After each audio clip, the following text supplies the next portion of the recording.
Today's video is brought to you by govern365.com, the #1 Microsoft 365 data room solution using Govern365. In this video, we're going to take a look at my top 5 updated admin features for Microsoft 365 that you just simply need to know. I guarantee you will learn something here, so stay tuned.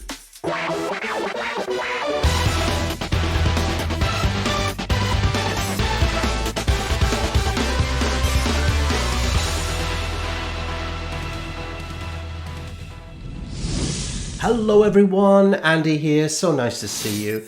On this week's episode, I thought I would take a look at my top 5 updated features in Microsoft 365 for administrators. You simply need to know these features, especially for work reasons and also if you're going through certification at the moment. So stick with me, I guarantee you'll learn something. Now, if you haven't subscribed to the channel, then we would love for you to come on board and join our great learning community. So bump the subscribe button up there, ring that subscription bell, and you'll be notified of any postings and updates. And just to remind you, for our Patreon members, there'll be a specially extended version of this episode, which will be up on the Patreon site. If you're not a Patreon, then shame on you. Come and show me some love, and I'll show you some love. You can find out the details right here. Now, any comments or questions about this or any of my other sessions, as always, just get those down below because I love your feedback. Okay, now without any further ado, I think it's about time we jump in and take a look at my top 5 updates from Microsoft 365 that you need to know. Check them out. So Microsoft 365 goes from strength to strength, and it's super important for admins that you keep your skills up to date. You'll have noticed recently that the new toolbar has been added. It's a new horizontal toolbar at the top of your screen. You can change your view, add users, reset passwords, and you can also customize this as well. In addition, really important settings that you need to have a look at can be found in the settings menu. First up, as you're probably aware, Microsoft Copilot is inbound in a big way. So the first thing that we have here, of course, is the ability to now connect to your data sources. So you can create or connect content to Microsoft Search. Now, you may have also known that currently in public preview, we have the Bing Chat Enterprise, probably the worst named product in history. You just know they're going to rename that. It's an awful name. But in addition, you can actually go in here and you can add in your data connections. So if you want Bing Chat Enterprise to be able to search your data, you can then add in your data sources here. I see that as going to be really, really useful actually. Now, the other thing that we've also got here, again, you can customize any elements of that. Things like verticals, the schema. This is the search schema, of course. You can specify those data sources, and you can also bring in answers. So you can create your own bookmarks. You can add details about your own locations, for example, and this brings in the address. Particularly useful if you're using the likes of Teams. You need to make an emergency call. The emergency services would know where you are, and so on. In addition, you've got a number of different configurations here. Again, you kind of get the feeling that they're getting places or things in place here.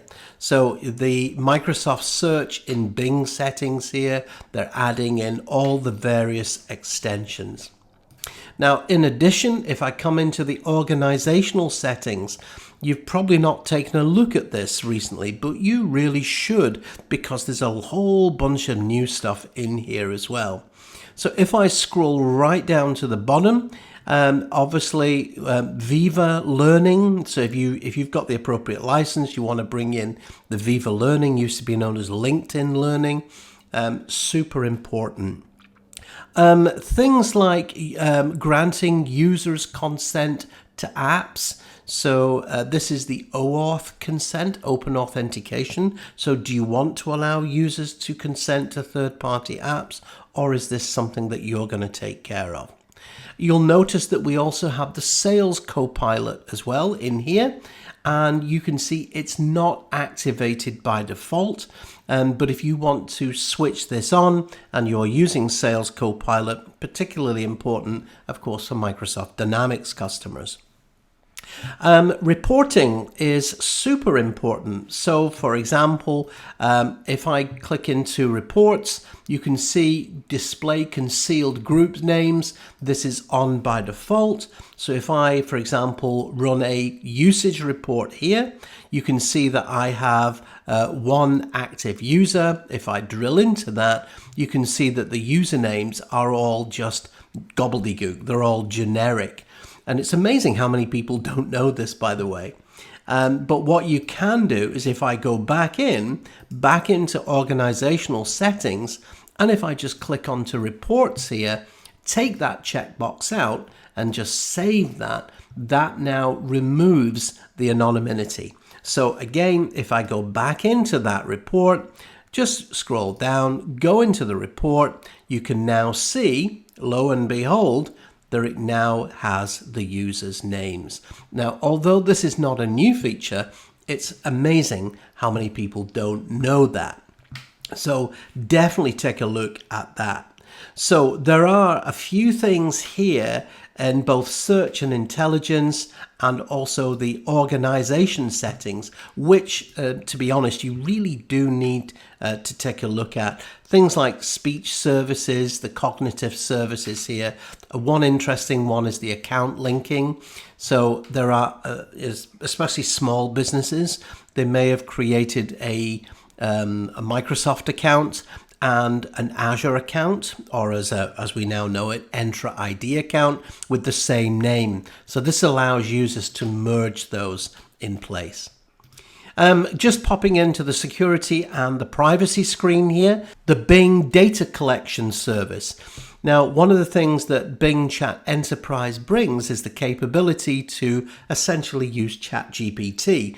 But the key thing here to remember is that it's only for data within your organization. So unlike ChatGPT, which is a public service, any data that you share with Chat or with Bing Chat Enterprise is completely private. Just a quick answer to a question that I received online last week. Somebody was talking about password expiration policies. This is where you set it. Organization profiles, again, you can come in here. One interesting thing to come in here for is that you can, if you want to change or move your data location, you can do that. Help desk information, if you're using tools like Microsoft Lighthouse, for example, to manage a number of tenants, you can add in your support and help desk information here. So when the customer goes to support or help, they will come to you and you can charge them quite nicely. Thank you very much. So there we go. Just a few tips and tricks. There's loads more. So for an admin, you definitely need to take a look at the settings when you first go into Microsoft 365. I'm going to come into the Microsoft 365 Admin Center here, and I'm going to scroll down here into roles, and we have this feature here called admin units. Now, to be honest, if you haven't used admin units, it's a little bit of a conflict. Andy, would I create them here or would I create them in the Entra ID portal? For me, personally, I like to go into the Entra ID portal because you've got more options. So I'm just going to click on Show More here, Roles and Admins. And again, you see you get the same option here, Admin Units. So I'm going to go ahead, I want to create a new admin unit. So I'm going to call this my Manchester office. Okay. And you can put in a little description there. And that's not new. This has been here many times before. What is new is this feature here, Restricted Management Administrative Unit. So what does this mean? So this is a feature. Let's say, for example, you have a department or an office and it's a very sensitive location or contains sensitive employees. For example, a finance department with a bank. And the administrator that you want to administer this administrative unit, you want it to be the only administrator. And now you've got to be careful with this because this actually supersedes a global admin. So I'm going to say, yes, I want to switch this feature on. Now, if you don't click that and you go ahead and create the admin unit, you can't go back afterwards. So you need to switch it on. It's either on or off at the moment. So now I'm going to go ahead and I'm going to assign an admin role here.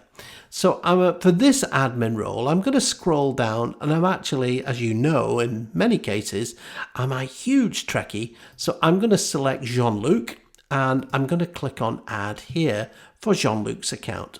And then I'm adding him to become a user admin. And a user admin is essentially responsible for managing all the users, groups, and so on. And it's actually a very powerful role. It's one of the, I think of it as the second most powerful role.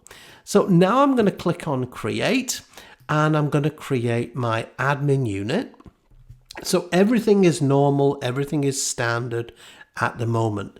So now that I've created my admin unit, what I want to do is I obviously want to add some users in.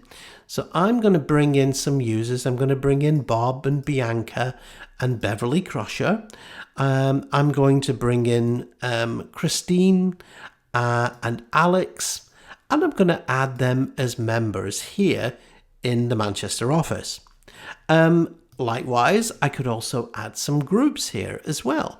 So again, you can either create groups or you can add in previous groups as well. So if I click on groups here, you can see which groups do you want to bring in. I can scroll down here.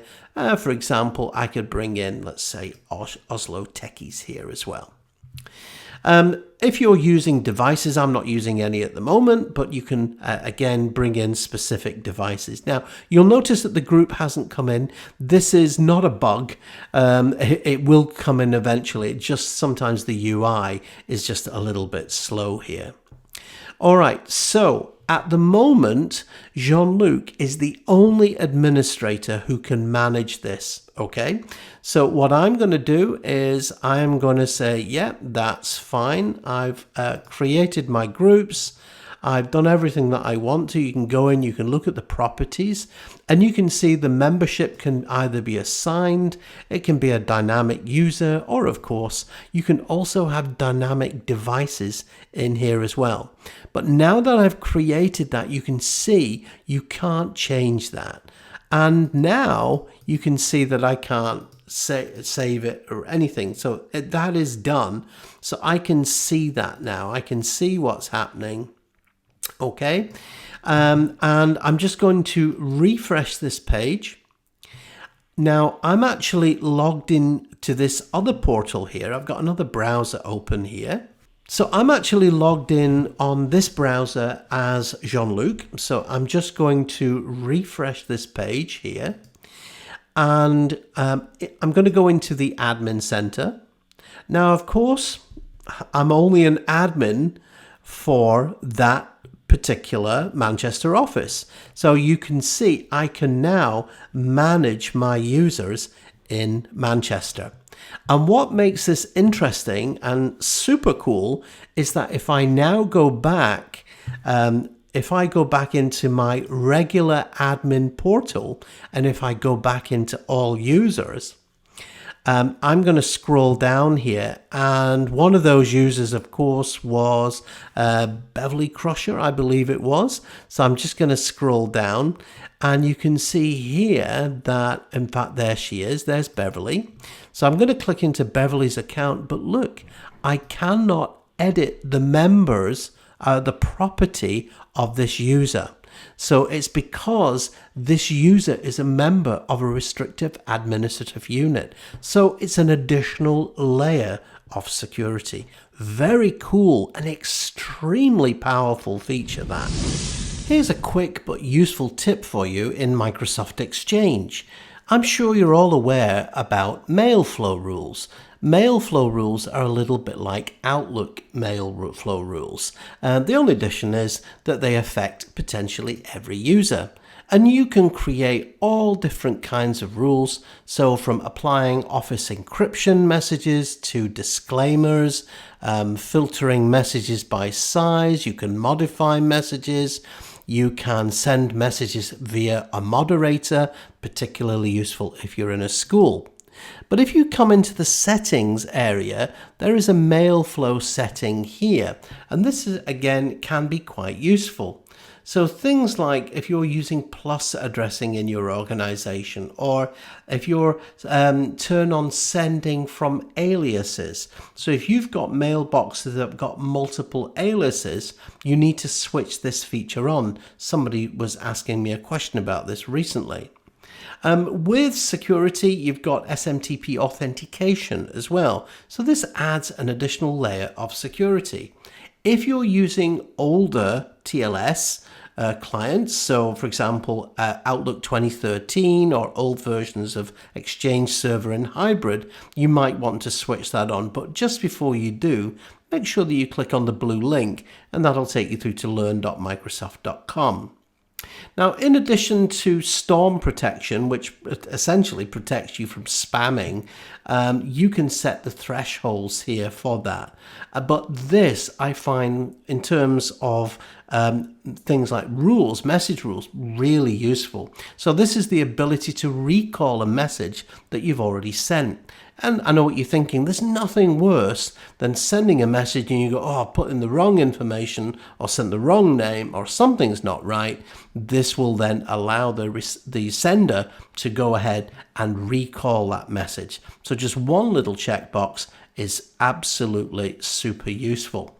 Again, another common set of questions that I get asked about Exchange is the topic of calendar sharing. So for that, we simply come into the organization tab here. And if you come into sharing, this is where you can, you've got two tabs. You can set up a relationship between you and another Exchange organization for the purpose of sharing things like calendars and so on.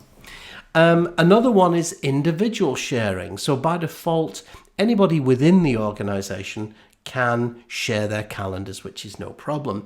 But if you want to customize that or configure that rule, that's basically how you do it. So there you go. Simple but useful. So on the subject of useful updates, I'm going to come in here into 365 Admin Center. I'm going to come into Active Teams and Groups.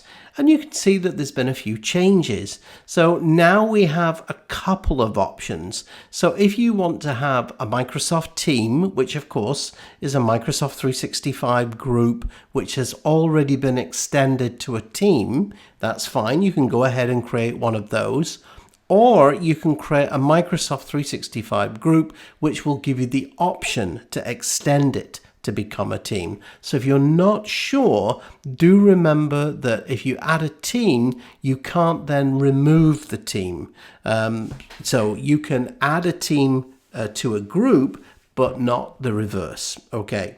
One of the interesting features or questions that I get asked is, Andy, I have problems when I delete teams in Microsoft Teams and I can't get the data back. It's a very, very common thing.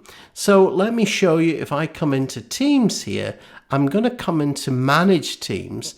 And if I scroll down, you can see I've got a team here called Tromsø Sales. So you've got a couple of options. I can simply click on, if at the end of the life, I don't need to keep this data. One of the things you might want to do, which is good practice, is archive this. And you can make the SharePoint site read-only. And what happens is it actually archives it. And once it's been archived, it then, the status goes red. Now, you can still access the team. Everything's still there. and nothing is written. So it's basically turning it into a read-only feature. And that is absolutely fantastic. At any time, of course, I can simply select that team again, and I can simply unarchive that as well. And there we go. We are now back to normal. So you can see it's unarchiving, and eventually that will refresh, and that will just say, yep, it's back to normal. So what happens if I delete the team? So if I click on to delete, off it goes, and that team is now gone completely.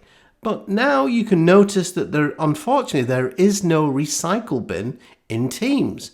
So again, this is an example where you need to know about multiple portals. So I'm just going to refresh my 365 Teams and Groups menu. And of course, you would go into the deleted groups folder. And sure enough, there's Tronsa Sales here. And it will stay here, by the way, for 30 days. So remember, only two things happens to your data. One, it's either deleted or it's archived. So typically the way it works is it goes in here for 30 days, then it goes into a secondary recycle bin for a further 63 days, and then 93 days it's deleted, okay? Unless you've got data retention policies on there. So that's important. So to restore it back, I simply restore the deleted group. And when I now go back into Microsoft Teams and just refresh this page, you can now see, lo and behold, the Microsoft team is back where it was. So that's super useful. Now, also just sticking with Teams for a second, actually, there's been so many new features in Teams in the last few months. I'm actually going to do a very new and updated shiny video on Microsoft Teams in the not too distant future. But one thing that's super important is that Microsoft are, well, first of all, we now have something called Teams Premium. So some of the features that we've enjoyed before, they are now going into Teams Premium. So for example, things like watermarks and so on. But one thing that you might want to go for Teams Premium for is if I come into the menu items here, we have something called Enhanced Encryption. And Enhanced Encryption, you get a default option here. And this is basically end-to-end call encryption. Now, it's off by default, but if you switch it on, the users can then choose to create encrypted calls. And what this means is that the users will not be able to record the call, or you will not be able to get transcripts from it.